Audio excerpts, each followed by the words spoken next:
Greetings and salutations, this is Imperator Vespasian and his trusty sidekick. Hello! We're bringing you today some more Victrix Greeks. This is the third box we've done so far, isn't it? Yes. These are the Athenian armoured hoplites, 5th to 3rd centuries BCE. That's the name on the box. Yeah. I prefer BCE to BC. I prefer BC. Well, do you know what it stands for? BC is easier. Before Christ.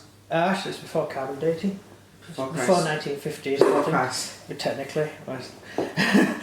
Right, so we'll move in. The picture on the box is actually of Athenians, pretty much. That's pretty much what Athenians look like. They called it Cthulhu. Yes, and they also worshipped Cthulhu Yeah. there, which is at the front, which is one of the oldest, greatest gods that has ever existed. And yeah, that's the Athenians. Again, they didn't have a particular shield symbol or anything. The Athenians just put anything they wanted on their shields. There was no hard and fast rule to it. Individualistic. There was one Athenian guy who had a fly painted on his shield. He had a completely white shield with a tiny life-size fly painted on it. Because he did. That's what he did. Just a huge white shield with a tiny white fly. A tiny black fly. That's cool. Anyway, let's have a quick look around. Generic shields on the back. Yeah, boring really. And a little bit of the history, which is Greek.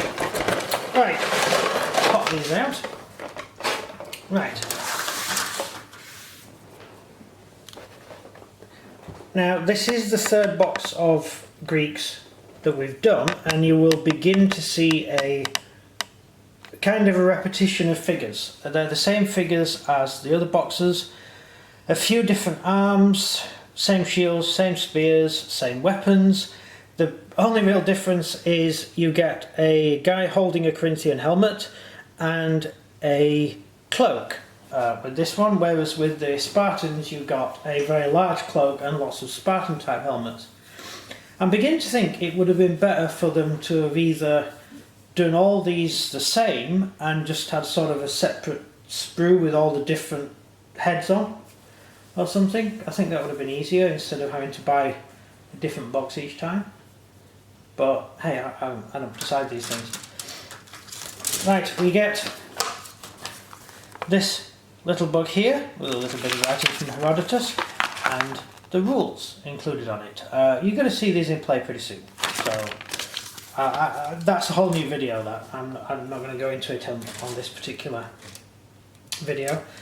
But figure wise, once again, not a huge amount to say because we've already kind of done the video because we've done the Spartans and they're more or less the same figures. Yeah.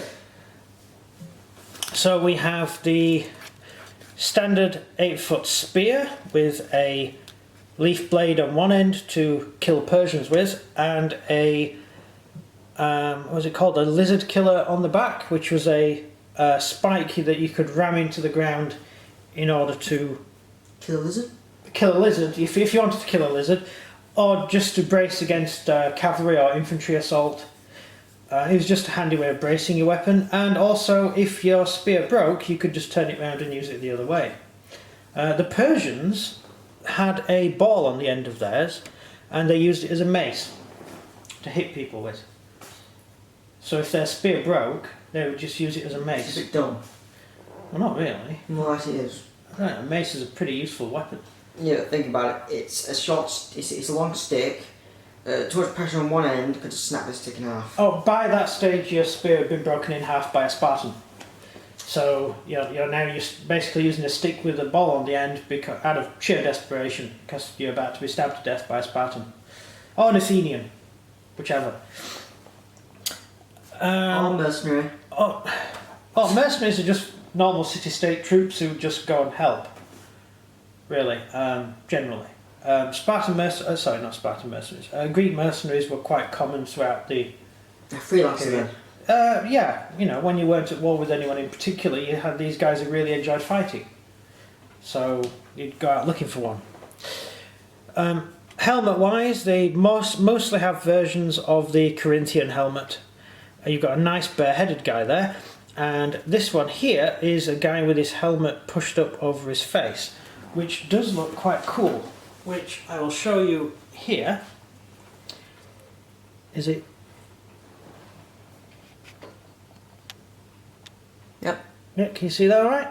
That's the helmet pushed up over his face.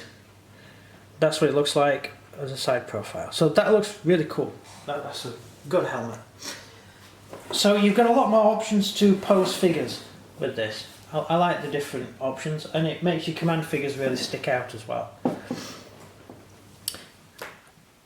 Blade wise, we've got the standard blades. The short blade is a little bit too short for Athenians. Athenians tended to go for a longer blade with a heavy weight on one end, which was ideal for, a bit like a machete, it was ideal for cutting limbs off. Whereas so the Spartans and Corinthians would rather go in for stabbing. The Athenians went in for slicing. That's what they enjoyed doing. It's fun, something to do on the weekend. So you've got, that's the typical Athenian blade on that bit of sprue there. Then you've got a normal Greek blade, a slightly shorter version, and then a more sort of dagger. That's more the Spartan type blade. If I flip it over, it will stop bouncing up and down. Right, now I've got all confused, it's back to front. Right, here are the little cloth things that go in front of the shield. The idea of those is to stop blows going towards your legs. So the troops in the front rank would generally wear them, and also officers would have them, so you're easy and identified. Yeah? Yeah. So that's the figures. Into the rest of it, what do you think of Athenians? Not the Spartans. Well, no one's as good as the Spartans. The Spartans were the best troops in the ancient world. Athenians fought for themselves. I think that's the most important thing. It's one thing building yourself the world's first ever democracy. It's another thing when you have to defend it. So being a small city-state on the Greek coast that no one in history has ever heard of you before, setting up your own little commune, a democratic commune, was kind of cool, but if you're the only ones who do it, then it doesn't really matter because no one else cares. But then when the Persians came, they actually had to fight to defend the thing they believed in. And that's where you get the foundation of Western civilization. The willingness to fight for your own freedom. I disagree. Why? I don't think that's what began Western civilization. Go on, what began Western civilization? The Roman Empire. Well, no, the Romans just picked up the ball the Greeks had left down. Yes, so the Athenians didn't do enough to keep democracy. They lost democracy. Athens was burnt to the ground. Yeah, and it was rebuilt. In fact, I think it was burnt twice. I think the Persians burnt it twice, didn't they? Or was it someone else who burnt it? And the Romans never lost. Yeah, well, Rome was a Greek colony. So Rome was really a continuation of Greece, in a way. The Romans loved Greece. All the myths in Rome were based on Greek myths. All the the gods were all Greek gods, they just renamed them and gave them Roman names. The Romans invented emperors, the society tree. Yes, yeah, the system of government, but that was the imperium. That was the imperium. That was later. That was a lot later. The republic was based more or less on the Athenian republic, the Athenian model. Obviously, the republic failed because republics will always fail. It just takes time. The Czech Republic's still there. No, it's just called the Czech Republic, and it's only been a republic for a short amount of time because it used to be occupied by Russians. Republics have a few hundred years, and then they either become an empire or they collapse. because the systems in So place. did we have a republic before the empire? Yeah, we had a republic for 10 years. And then it became an empire. Yeah, it collapsed. And we became representative democracy.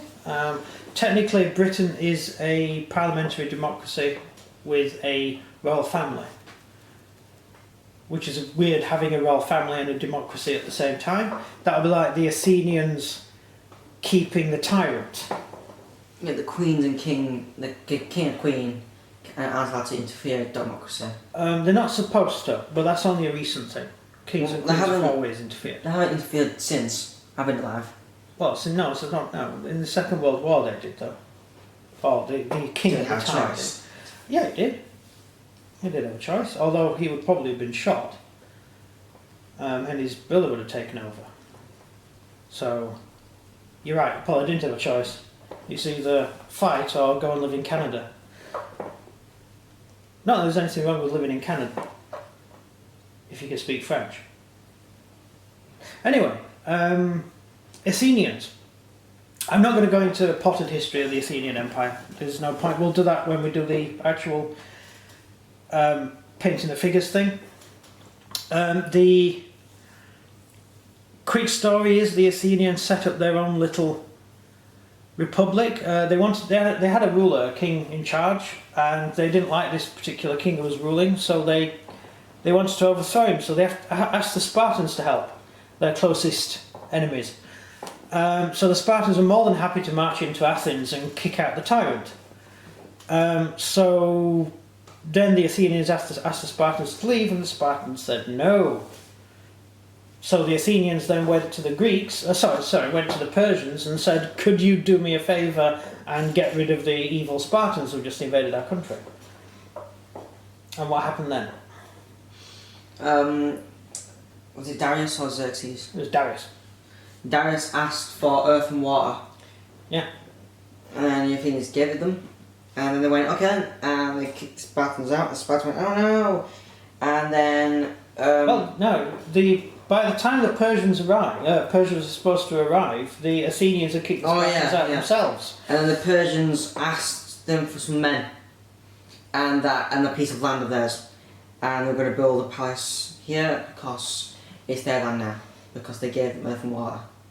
Yeah, so basically this Persian chap turns up, starts measuring up the big temple, putting drapes up and stuff, measuring up for thrones. And the Athenian said, excuse me, what are you doing, strange Persian person? And he said, we own your country. We're redecorating. Then what happened? The Greeks went to the Spartans, didn't they? No, what happened when the guy tried to redecorate? And they kicked him out, told him to go away. Well, they showed him Athens, didn't they? Oh yeah, it says, there's Athens there. That's as close as you're ever going to get to it. And then it kicked him off the cliff. Yeah, it's from off a cliff. Much like Leonidas. Yeah, they chucked him down a hole, so it's different. Yeah, but the hole had water down it, so he didn't kill them. No, they drowned over a period of time. Or starved to death. Starved, whatever. Which one's worse? I'd rather not get thrown down either, actually. I'd rather get thrown down a cliff. I'd rather get thrown off a cliff, which is what the Athenians did. Yeah. So anyway, they ended up at war with Persia, but the whole argument went back way further.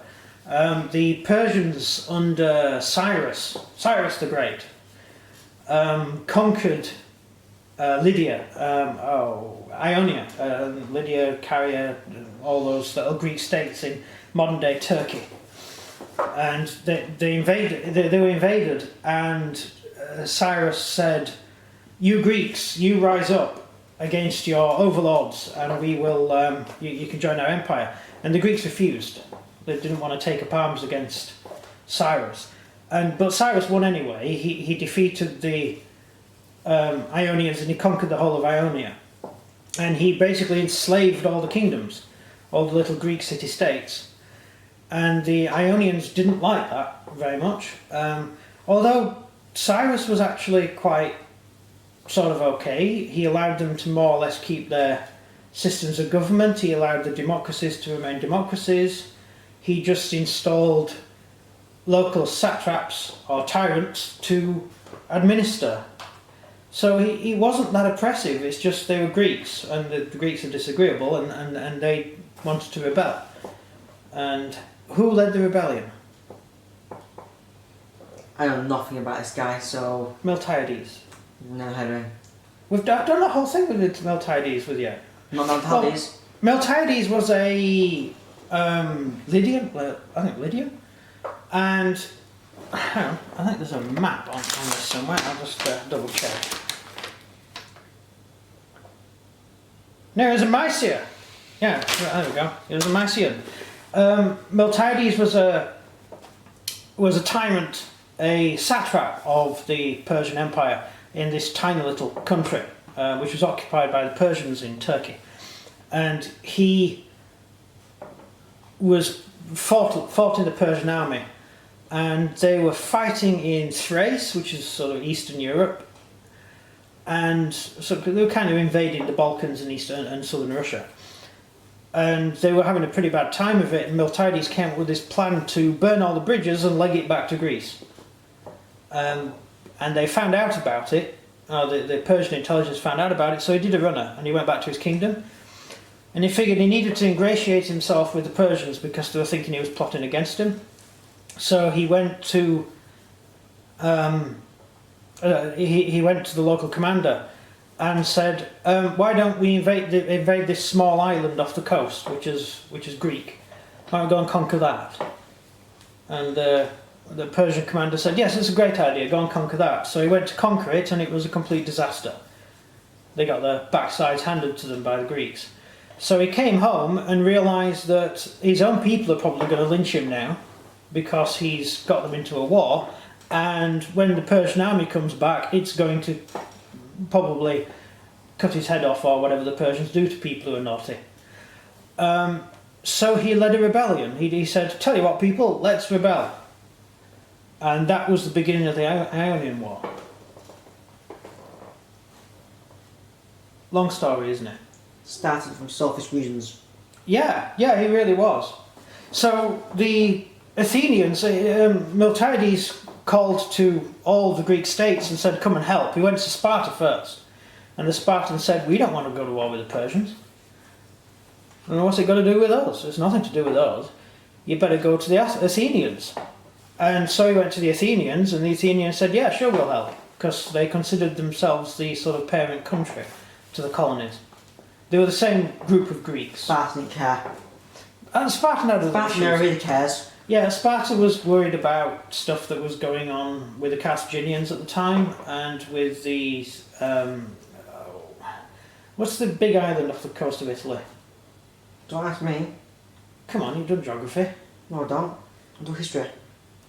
Yeah, history is geography. We don't learn about that. Syracuse. I heard it. Battle of Syracuse, oh, never mind. Anyway, there's a small island off the coast of Italy that no one's ever heard of, and the Spartans had problems over there, and the Athenians went over to help. There was a big battle. The Athenians defeated the Persians, which shocked the Persians, and shocked the Athenians as well, because they never fought Persians before, and they made the mistake, after winning, of going and burning the capital city, which really annoyed Darius, who decided he would annex Greece, which led to the Greek or Persian Wars. So it's a long story, and all that stuff happened before the whole earth and water thing. So Darius had his eye on Greece for a long time. He was quite annoyed with the Greeks. It's funny, after the Battle of Plataea, when the Persian army was finally defeated after the whole Greek or Persian War, the commander of the Spartans and the commander of the Athenians walked into the tent of a Persian general, and the tent was all done out with gold leaf everywhere, and they had gold cups of water and wine, and they had all this food, massive amounts of food that the Greeks had never even seen before.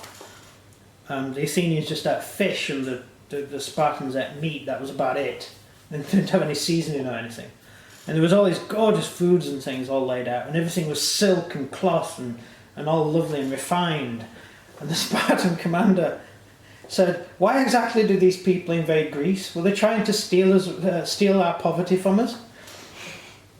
Because it really did make no sense for the Persians to go to war with the Greeks. There's no logical reason to go to war with Greece. The Persian Empire was huge, it was absolutely enormous. And the idea that this tiny little city-state of Athenians would be able to fight against the Persians was insane. Nobody would have believed it. But the Athenians were so bloody minded that they were just going to fight. They had their little tiny democracy in this tiny little country, and they were going to fight to defend it. Italy's hardly tiny. Not Italy, Greece. And most of Greece is mountains. Well, yeah, Athens is on top of a mountain. Yeah, well, it's on the edge of a mountain. Yeah, the half of Athens is on a hill because there's no land. But hey, look, that they won. And it's at the corner of a country. Is that the like? Yeah, Athens. Yeah, Greece is like at the bottom, and above it are tons of countries. Well, yeah, you got Europe. I mean, Europe at the time was full of hairy people who rode around on horseback shooting people with arrows, which the Persians didn't like at all. I don't know why the Persians invaded Europe, to be honest, because there's nothing there apart from trees. Trees and furry animals. I mean, were they after trees and furry animals? Because no one in Europe had started smelting metals at this point. Well, no one in Europe probably haven't learned to speak yet. Well, no, they could certainly speak, it's just they didn't really do much. I mean, the best they could pull off was Stonehenge, which is basically getting a guy with a piece of string to walk in a circle and occasionally mark off bits where you put rocks. And that's Britain, though. Oh, Henges were all over Europe. Doesn't count. No, Henges were all over Europe. It's just the one in Britain survived because it was too big and too far away from any towns for anyone to bother with. The British are remarkably lazy. The Romans still didn't mind cutting all trees around it. The Romans thought it was fascinating. They went to look at it and everything. They like cutting down trees around it. Yeah, and then got bored and walked away.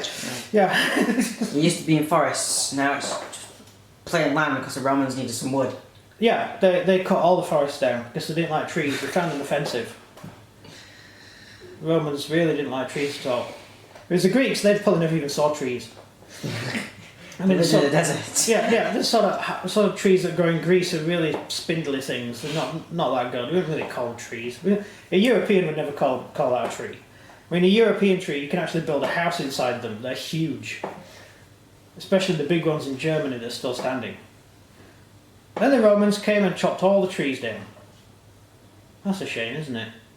And the blue people couldn't do anything about it. Yeah, well, the blue people just ran around naked, painted themselves blue, and thought the way you won a battle was by screaming very loudly and charging at the enemy en masse. They did win multiple times. No, they won until once. Until they all got slaughtered. They won one battle, which they fought by attacking the Romans while they were on the march. I don't think it really counts, do you? Well, it does, because they did kill a legion, so that's good. Unfortunately, if you kill a Roman legion, then the Rome's going to spend the rest of its existence invading your country until you're all dead. Which is exactly what Rome did. It was the Romans' fault for why that happened. No, it was the Britishers' fault, the Celts' fault, should I say, for being barbarians and refusing to modernise and become Roman, which got the Romans back up, and the fact that Nero put in command his nephew, who was a screaming imbecile. And it was his fault it started. Yeah, he really didn't know how to deal with the Brits. He didn't understand the British at all. And it wasn't like he didn't have advisors warning him not to do certain things. But anyway, how the heck did we get on to Romans? Stonehenge. Stonehenge. Well, that's your fault, that. You brought up Stonehenge. Yeah. So the Greeks built temples and stuff. That was nice. That was good. The Spartans built nothing. The Persians built big buildings that the Greeks set fire to. So I suppose all we've got left is the Egyptians, really, haven't we? And they were conquered by Cyrus. They're still here. Yeah, no, they're not. Pyramids are. Oh, the pyramids are still there, but they haven't got any writing anymore because the Muslim Brotherhood burnt the writing off with acid. Oh, and ISIS tried to blow some of them up as well. Same people. Yeah, they blew up Timbuktu. And they blew up most of Palmyra as well. They didn't blow up the one with the obsidian on top of it because it was guarded by the Egyptian army. That was good. Yeah, admittedly, the obsidian was nicked a lot earlier. It's fake now, isn't it? Yeah. Yeah. Yeah, it's all fake. The British Empire nicked most of the antiquities. Well, yeah, why wouldn't you? Yeah, if you want to know where the antiquities are, the ones you see when you go out to Egypt are paper mache or plaster. They're not real because the British stole them all.